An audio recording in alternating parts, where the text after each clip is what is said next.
Rising housing prices in California have been a source of concern for many people, particularly those with low or middle incomes. One of the primary causes of California's high housing prices is a mismatch between the demand for housing and the supply of available homes. California's population is rapidly expanding, with many people moving there for job opportunities and the state's appealing lifestyle. However, there is limited space for new construction, and regulations in many areas can make it difficult to build new homes. As a result, the supply of available housing has not kept pace with demand, resulting in increased competition and higher prices for homes.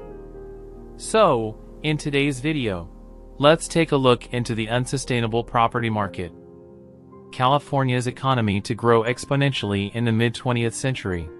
This resulted in the emergence of venture capital firms willing to fund all of these potential ideas in exchange for a portion of their future profit, resulting in an incredibly potent and powerful combination. This environment gave rise to some of America's largest and most successful companies, as well as a number of high-paying jobs, attracting skilled and motivated workers from across the country and further fueling the economy.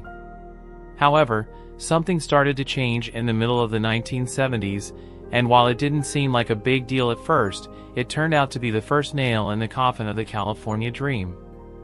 The state saw the rise of a movement known as NIMBY, not in my backyard, in the 1970s, a growing tendency among locals to refuse, reject, and fight any kind of construction and development in their neighborhood.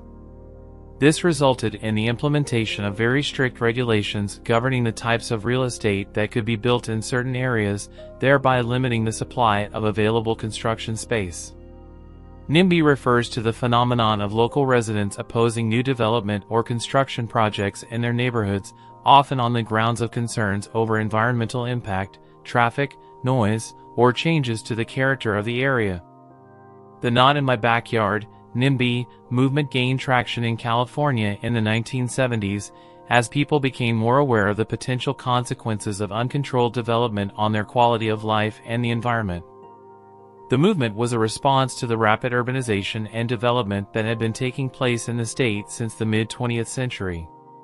Many Californians were concerned about the environmental impact of uncontrolled development, as well as the strain it was putting on local infrastructure such as roads, schools, and hospitals. NIMBY advocates worked to prevent further development by advocating for stricter zoning regulations and opposing specific projects that they believed would have a negative impact on their communities. They contended that unchecked development would result in increased traffic congestion, air and water pollution, and a reduction in green spaces and natural habitats. The rise of the NIMBY movement in California in the 1970s resulted in significant changes in the way the state regulated land use and development.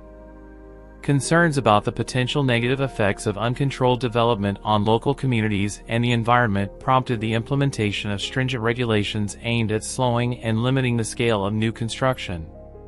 Zoning ordinances, environmental impact assessments, and community planning processes were implemented to give local residents greater control over the development of their communities. For example, zoning ordinances designated specific areas of land for different uses, such as residential, commercial, or industrial, and established guidelines for the density, height, and other characteristics of buildings that could be built in each zone. Environmental impact assessments require developers to assess the potential environmental impacts of their projects and to take measures to mitigate any negative effects. While these measures help to address some of the concerns of local residents, they also had the unintended consequence of limiting the supply of available land for development, which drove up the cost of housing in many parts of the state. As demand for housing and commercial space increased, the scarcity of available land drove up the cost of real estate.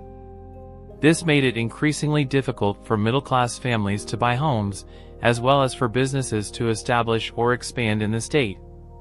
As a result, many businesses chose to relocate to states with lower living costs and fewer regulations, resulting in significant job losses and tax revenue losses for California. Furthermore, California's high cost of living has made it difficult for the state to attract and retain skilled workers, impeding economic growth and competitiveness in the global market.